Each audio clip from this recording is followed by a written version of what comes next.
नमस्कार, मैं अंजना और आप देख रहे हैं भारत की खबर। आइए बढ़ते हैं आज की बड़ी खबर की ओर। बहादुरा प्रभाग 14 के बीजेपी उम्मीदवार श्री भोजराज बाड़ूभाऊ घुड़मारे ने महसूल मंत्री श्री चंद्रशेखर बावनकुड़े साहब उनके द्वारा किया गया विकास कार्य से प्रभावित होकर जनता हमें जीत का आशीर्वाद देंगी। उनके मार्गदर्शन में हमें सकारात्मक ऊर्जा प्रदान हो रही है। बहादुरा में आरोग्य, शिक्षण, रास्ते, स्वच्छ पानी, महिला सशक्तिकरण, जनता को न्याय दिलाने के लिए सर्वांगीण विकास करने के लिए जोर देते हुए कहा कि बहादुरा नागपुर शहर से लगा है। महाराष्ट्र सरकार ने कई योजनाएं लाई है जिससे इसका लाभ हमको मिलेगा। स्वच्छ पानी के लिए अच्छी व्यवस्था, महिलाओं के लिए गृहोद्योग, अधूरे विकास कार्य पूर्ण करना हमारा लक्ष्य है। उन्होंने जनता से अपील की कि बीजेपी के सभी उम्मीदवारों को भारी मतों से विजयी बनाए। चंद्रशेखरजी बावनकुळे साहेब यांच्या नेतृत्वात या ठिकाणी ही पूर्ण निवडणुकीची जबाबदारी मी मंडळ अध्यक्ष म्हणून सांभाळत आहे। त्यांच्या नेतृत्वात आम्ही या ठिकाणी 17 उमेदवार लढवत आहे आणि एक नगराध्यक्ष या ठिकाणी आम्ही लढवत आहोत। हे विजन आमचं नगर पंचायत मध्ये भारतीय जनता पार्टीचा अजेंडा असा आहे की जी ग्रामपंचायत होती तिथे अपुरा पुरवठा होत होता, निधी पुरत नव्हता आणि त्यामुळे काम होत नव्हते। साहेबांनी निर्णय घ्यायला लावला की तुम्ही नगरपंचायत करा, तुमची निधी वाढेल, तुमचं काम होईल, विकास होईल आणि तुम्हाला विकासाला गती प्राप्त होईल। त्या अनुषंगाने आम्ही आमची 2 वर्षात 2.5 वर्षात राजीनामे दिले आणि या ग्रामपंचायतीला नगरपंचायत केली। नगरपंचायत करण्याचा मागचा विजन एवढा क्लिअर होता की डेव्हलपमेंट हे जेवढे जास्त प्रमाणात करता येईल तेवढं डेव्हलपमेंट या ठिकाणी केलं पाहिजे, झालं पाहिजे। विकासाचा रथ निरंतर या ठिकाणी चालला पाहिजे, कारण आपल्या सोबत महाराष्ट्राचे मुख्यमंत्री देवेंद्र फडणवीस आहे, नितीनजी गडकरी आहे केंद्रीय मंत्री, त्यासोबत पंतप्रधान नरेंद्र मोदीजी आहे।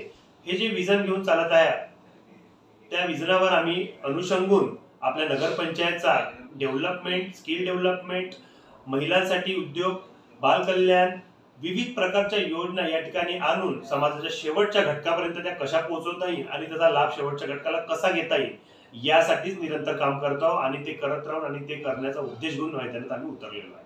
आपल्या विकासच्या विजन मध्ये आपण सर्वसामान्य लोकांना समाविष्ट केलेलं आहे आणि जे तुम्ही योजना जी आखलेली आहे त्यावर तुम्ही काम करणारच। परंतु आता मला सांगा, इथे बहादुरामध्ये आपण हे बघतो की एक चुरशीची लढत आहे।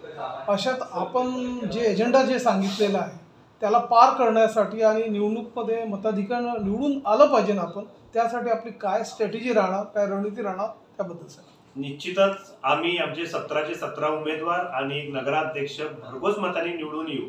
त्यामागचं कारण असं आहे की इतर ज्या पार्ट्या आहेत, ज्या काही पक्ष आहेत ज्यांनी उमेदवारी या ठिकाणी रणांगणात उतरवलेले आहे त्यांचा विकासाशी काही संबंध नाही आहे।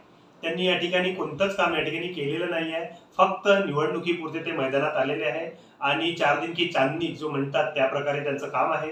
म्हणून आम्हाला विश्वास आहे आमच्या कामावर, आमच्या विश्वासावर, आमच्या डेव्हलपमेंटवर आमची जनता आमच्या पाठीशी आहे आणि ते आम्हाला भरघोस मताने निवडून देईल। पण आम्ही निवडणूक कोणत्या स्ट्रॅटेजीने लढणार आहे ते आम्ही या ठिकाणी नाही सांगू शकत। आपला जनसंपर्क दांडगा आहे, जनसमर्थन आपल्या पाठीशी आहे जसं आपण म्हटलं, परंतु इथले जे विरोधक आहेत ताशेर ओढत आहे की हे नुसतं पैशाचा खेळ आहे, पैशातून सत्ता, सत्तेतून पैसा बनवणं हे यांचे खेळ आहे, त्यावर आपण काय भाष्य करणार? निवडणूक म्हटली की विरोधक बोलतातच, बोलण्यासाठी काहीतरी पॉइंट पाहिजे आहे। आजची जनता सजन झालेली आहे, सुशिक्षित आहे, त्यांना समजतं की योग्य अयोग्य काय आहे, काय आपलं हित आहे, काय आपलं डेव्हलपमेंट आहे, काय आपलं भविष्य आहे हे त्यांना कळतं। कोणीही पैशाच्या आहारी जाऊन कोणताही व्यवहार करत नाही आणि कोणत्याही खोट्या आमिषाला बळी पडत नाही। जनतेला जे नजरेने दिसते त्यावर विश्वास ठेवून काम केलं जाते आणि आम्ही भारतीय जनता पार्टीचे उमेदवार, आमचे पक्ष, आमचा जो नेते हे सर्व एका रूढी परंपरेने चाललेला, संस्कृती जपणारा असा आमचा पक्ष आहे। कोणत्याही पारिवारिक पार्टीला घेऊन चालणारा पक्ष नाही आहे, कोणत्याही आमिषाला खोटा पडणारा पक्ष नाही। करू बोलू ते करू असा आमचा पक्ष आहे आणि जसं काम करतो आम्ही, म्हणून आम्ही कोणत्याही प्रकारची अशी जी वार्ता येत आहे, अशा कोणत्याही चर्चा होत आहे त्याबद्दल आम्ही कधी निसंचोत आहे, कोणताही आम्ही त्याबद्दल न्यूनगंड वापरत नाही। जसं आपण सांगितलेलं याप्रमाणे आपण विकासचा एजेंडा आपल्या समोरच आहे आणि तुम्ही सांगितलेलंच आहे आणि पक्षातर्फे सर्व सुशिक्षित जे युवक आहे म्हणजे जे शिकलेले आहे त्यांनाच आपण उमेदवारी दिलेली आहे पक्षातर्फे। तर इथली जी जनता आहे, शेवटी आपण जनताला काय आव्हान करणार, म्हणजे भरघोस मताने आपल्याला निवडून दिलं पाहिजे, काय आपण त्यांना आव्हान करणार, काय आपलं निवेदन राहणार त्याबद्दल सांगा। मला नगरपंचायत बहादुरेच्या सर्व आम जनतेला कडकडीची विनंती आहे की त्यांनी एकदा हा विचार करावा आणि तो विचार करून आपलं भविष्य या ठिकाणी ठरवावं. आज डेव्हलपमेंट, जी परिस्थिती, जे काही काळ बदलत आहे त्या काळानुसार त्यांनी आपला विचार करून भारतीय जनता पार्टीच्या सर्व युवा तडफदार नेतृत्व करणाऱ्या, काम करणाऱ्या सर्व माझ्या मित्रपरिवारांना, माझ्या उमेदवारांना, माझ्या अध्यक्षाला भरघोस मतांनी निवडून द्यावं हीच मी त्यांना विनंती करतो. एक शेवटचा एक वोट अपील पूर्ण. नमस्कार. मी भोजराज बालू घोडमारे, प्रभाग क्रमांक 14 चा अधिकृत उमेदवार.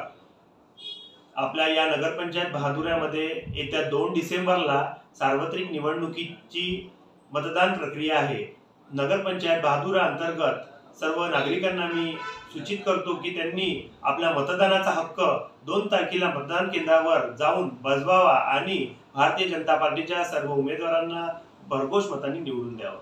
धन्यवाद. Thank you. अब तक के लिए बस इतना ही. फिर मिलते हैं एक ऐसी ही बड़ी खबर के साथ. तब तक के लिए नमस्कार और देखते रहिए भारत की खबर. अगर आपको वीडियो पसंद आई हो तो इसे लाइक करें व शेयर करें. ऐसे लेटेस्ट अपडेट पाने के लिए बेल आइकन को प्रेस करना ना भूलें. अगर आप हमें फेसबुक या फिर इंस्टा के माध्यम से देख रहे हैं तो हमारे पेज को फॉलो जरूर करें. धन्यवाद.